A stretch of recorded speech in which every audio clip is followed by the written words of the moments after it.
तर मंडळी, आज आपण कढी आणि रव्यापासून एक भन्नाट पदार्थ बघणार आहोत. इथे आपण घेतला आहे 1 वाटी रवा. बारीक रवा घेतला तरी चालेल, जाड नकोच आहे आपल्याला. आणि त्यात आता आपण 1.5 वाटी कढी घातलेली आहे. आपण कढी बनवतो, काही वेळेस कढी उरते, तर त्याचा हा छान उपयोग होतो. शिळी कढी अतिशय सुंदर लागते. इथे जवळजवळ आपण 1.5 वाटी ते 1.25 वाटी कढी घेतलेली आहे. आता त्याच्यात आपण घालणार आहोत आलं लसणाची पेस्ट आणि अर्थातच 1 टेबलस्पून बेसनाची अजून गरज असल्यामुळे, आणि आलं आणि लसणाची हिरव्या मिरचीची पेस्ट चवीनुसार, कारण ऑलरेडी आपण कढीमध्ये हिरवी मिरची आणि लसूण घातलेले आहे. आणि थोडासा किंचित सोडा आणि चवीपुरते मीठ घालून हे मिश्रण छानपैकी ढवळून घ्यावे. आता त्यात आपण घातलेले आहे जिरं, तीळ आवडीनुसार. तुम्हाला तीळ आवडत असेल तर घालू शकता, नाही तर स्किप पण करू शकता. आता हे मिश्रण छानपैकी मिसळून घ्यायचे आहे, ढवळून घ्यायचे आहे आणि 5 मिनटं ते रेस्ट होऊ द्यायचे आहे, की जेणेकरून त्याच्यातला सोडा छानपैकी फुगेल आणि आपला पदार्थ खुसखुशीत आणि मऊ जाळीदार तयार होईल. चला तर मंडळी, पुन्हा एकदा तुमचे सर्वांचे स्वागत आहे शिल्पाज मॅजिकल फूड सिक्रेटमध्ये.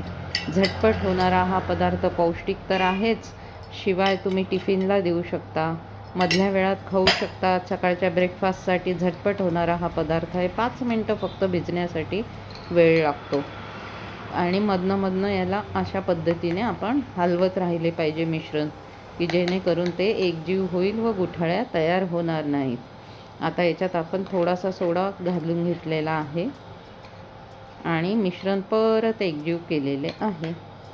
आता त्याच्या आपण इडली पात्रात छानपैकी इडल्या लावून घेणार आहोत. झटपट होणाऱ्या ह्या इडल्या शिजली की नाही अशी बघितले जाते.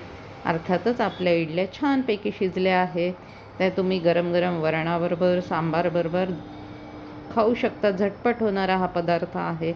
आणि शिवाय त्याच्यापेक्षा एक वेगळा अजून पदार्थ आपण बनवू शकतो, की ह्या इडल्यांच्या आपण आवडत्या आकारात काप करू शकतो. 4 याच्यात करा, 2 याच्यात काप करा आणि त्याला वरनं मस्तपैकी फोडणी घालूनही हा पदार्थ छानपैकी खाता येऊ शकतो. पोटभरीचाही आहे, पौष्टिक पण आहे आणि रव्यापासून तयार होणारा एक भन्नाट, आणि विशेष म्हणजे कढीचा वापर करून आपण एक भन्नाट पदार्थ हा बनवत आहोत, की जो मुलांना आवडीचा पण आहे, शिवाय डाएट रेसिपी म्हणून पण उपयोग करू शकता.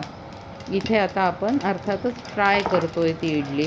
त्यासाठी आपण जिरं, मोहरी छान तडतडवली आहे. त्यात आता कांदा फ्राय करणार आहोत छानपैकी. कांदा फ्राय करताना त्यात चवीनुसार मीठ घालणार आहोत. त्याच्यात आवडीनुसार लाल तिखट, हळद याचा वापर तुम्ही करू शकता. तुम्हाला आवडत असल्यास तुम्ही त्याच्यात टमॅटोचे काप घालू शकता. आणि अशा प्रकारे छानपैकी इडलीचे आपण जे छान तुकडे केलेले आहेत ना, ते छानपैकी फ्राय करून घ्यायचे. कशी वाटते आपली रेसिपी? आवडल्यास शिल्पाज मॅजिकल फूड सिक्रेटला नक्की लाईक आणि सबस्क्राईब करा. थँक्यू.